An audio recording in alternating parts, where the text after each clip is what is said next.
Ruiz. I'm a multimedia artist, and I created a sound work for this, I guess it's like a departmental exhibition event where there are 5 of us all doing sound work, some responding to the climate of the place, some responding to Pollock-Krasner themselves. I responded to these puppies right here, these rocks.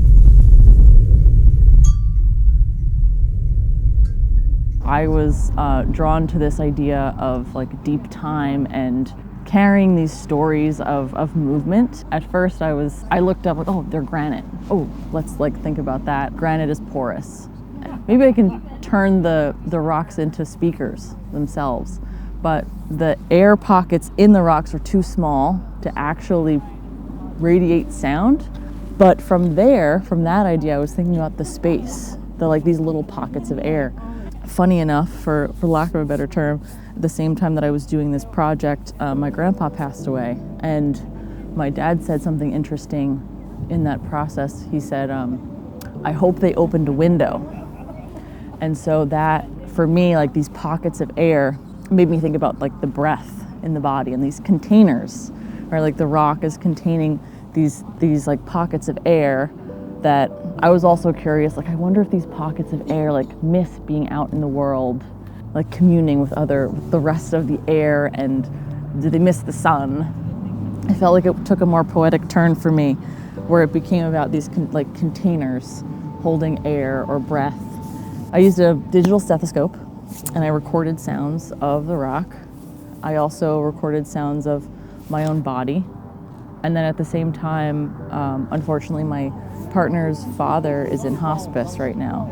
So I'm thinking a lot about entropy and this like liminal space between what it means to be like a container breathing this air and then when the breath leaves. So there's also layers of sound from a hospital where I was with him, where someone's playing a thumb piano, and you can hear like these ambient sounds of the hospital room. Yeah, this work, that's what it's thinking about. It's just thinking about this space in between, like space in between of like the space within the rock and in your body, but also the space between being alive and then being in your body versus not being in your body, and like what that might feel like or sound like, and trying to bring some curiosity to that experience, and instead of trying to push it away.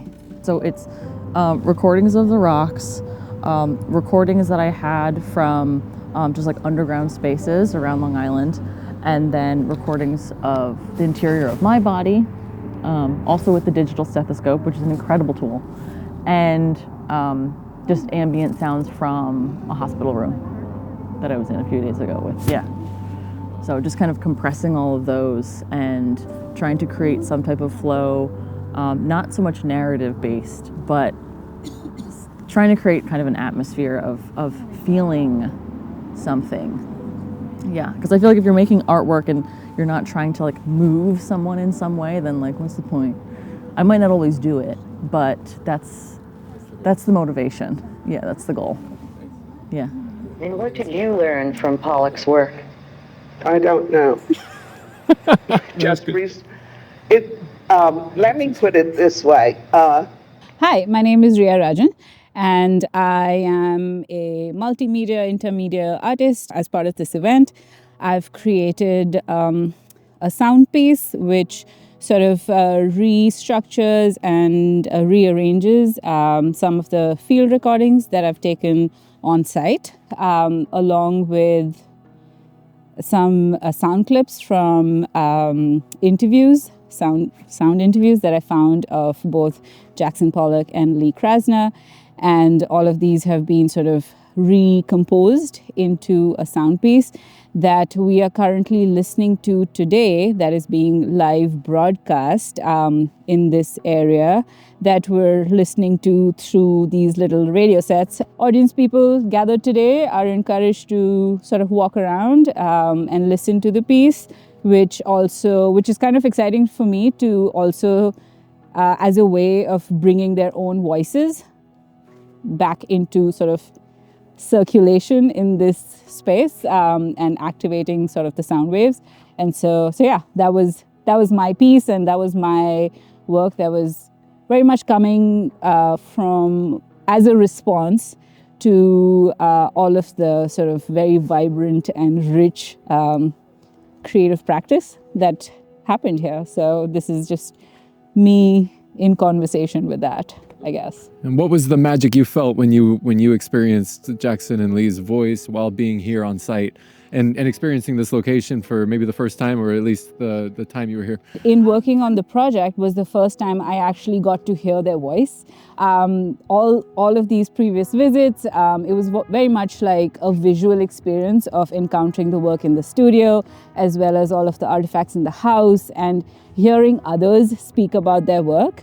And so in the sort of rummaging through the content that I could find, in actually finding these sound interviews of the two of them, it was this very unexpected and surprising element to me, because one, I didn't actually know what either of them sounded like. And so hearing them talk about their own work, and in fact I found this really fun little snippet of Ria Rajan talking about the first time she met Jackson Pollock. And yeah, all of that, like hearing it in their own voices was the sort of unexpected and really rich, magical moment for me. One more thing, though the live broadcast is not going to last beyond today, but the little radio device with the sound piece is going to live here. And so I encourage people who come by to like pick it up, take it for a walk, and sort of listen to the artist's voice themselves. Oh, cool. Now, in Pollock, once more, there's another transition. My name is Tony Doyle, and I'm a composer, a sonic artist, and a coder. And I'm on the composition faculty at Stony Brook University, so I've quite a mix between music and synthesis and technology. This work here is basically engaging with Pollock's paintings, sonifying the visual representations of the paintings. So on the left-hand side, you'll see the original painting, and on the right-hand side are my recreations of those paintings, which start off quite coarse, and then become gradually more fine and trace out the paths of the paintings, essentially. So each sound that you hear is tracing a particular part of the painting, and when it completes its path, it finishes and disappears, and then you're left with just the ambience of the background sound. I actually just came across these two pieces from the Met Museum, actually, and they just really caught my eye, both in the way that the tones and the colors spoke to me, and that's why I wanted to sort of engage with these particular works. It's great to hear in the space. That's fantastic. One thing you're not seeing is that each of these trajectories, as they complete, are basically being written to a JSON file, which I'm then going to use to orchestrate for actual live instrumentation after the fact. So every time it runs, we get a unique take on it, and that's all going to be compiled into an actual composition for real live players.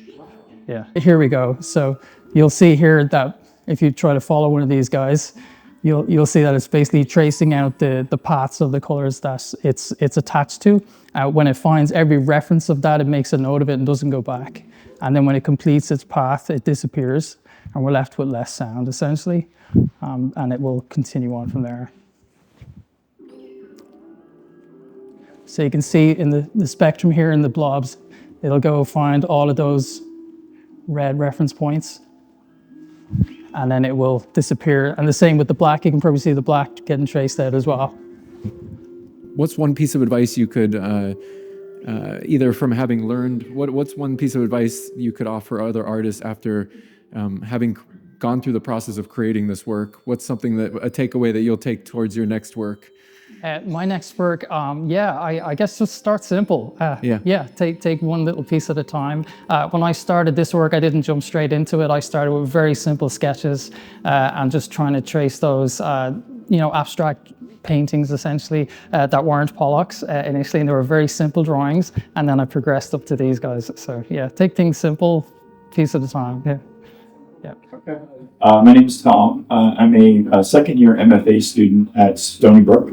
The piece that I decided to put together for today was an attempt to utilize the architecture of the house and the music that existed inside the house over the years. what I've done is taken a radio mic on one side of the house to take in natural sounds, ambient sounds, sounds inside the room, which were also sounds that Ria Krasner might have listened to, some music that she had liked. And then over to the other side of the house, inside this room, is also more music, no mics, into a computer, and then also into a transducer, which vibrates. And the transducer would vibrate a fishing line that's actually connected to a can, a chock full of nuts can, on the other side of the property. Ultimately, what I'm trying to do is take architecture and kind of forming a transparent architecture of the house. Mm-hmm. So it's coming from outside the house on one side to inside the house, and then back out the other side, and then affecting something physically at the other end. Wow. Last year we went to the potluck and we got a chance to walk around in Jackson Lee's studio, with the little foam slippers that they provide in order to walk around on the floor. And the thing that really struck me the most was being able to feel the piles of dried paint under my feet while I'm wearing these foam slippers, which I thought was really interesting. But then coming into here and being able to walk around upstairs, seeing where they lived, every day, I thought that it would be a really interesting historical record to try to figure out what this place sounded like while they were here. And so that's kind of like my stepping off point during this. So, yeah. So here is the radio mic. And the radio mic is taking a feed from the outside. As you could probably hear some of the feedback that's happening. It's because we're in here and it's feeding back on. It's sort of intentional.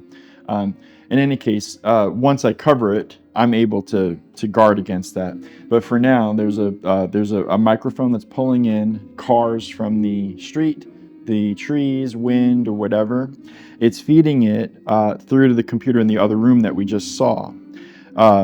Ambient sound that has been set up is a just small, cheap set of speakers, because I actually like the sound of the cheap speakers, with an iPod Touch, playing the Ria Krasner version of the composition of music from their personal collection in this room. And it's being fed through the microphone and then going into the other room. So Linda O'Keefe, professor and chair of the art department at Stony Brook University. I arrived in the US in October of 2023, and that was my first time to come to Pollock-Krasner. We had our first potluck, well, I had my first potluck here. And, this space it was like finding a lottery ticket. I was like, I can't believe this is part of Stony Brook University, that we have access to the home of Pollock and Krasner. And I remember taking photographs of the floor and sharing it with family and friends of Pollock's studio, and then walking through the house and seeing Lee's work on the wall and knowing this is where they ate, this is where they talked, shared ideas with friends, played music, listened together. And it feels surreal to be surrounded by their home.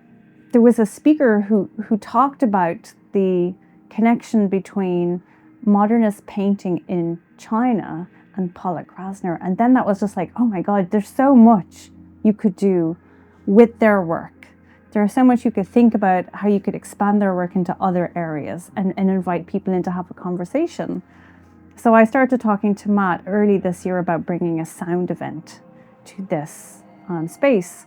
My work is about listening and sound, and how we could think about paying attention to the environment here, paying attention to the stories the house has to tell, finding another way to translate their work audibly, and finding connections through everything from the architecture to the landscape to their practice to just their lived environment.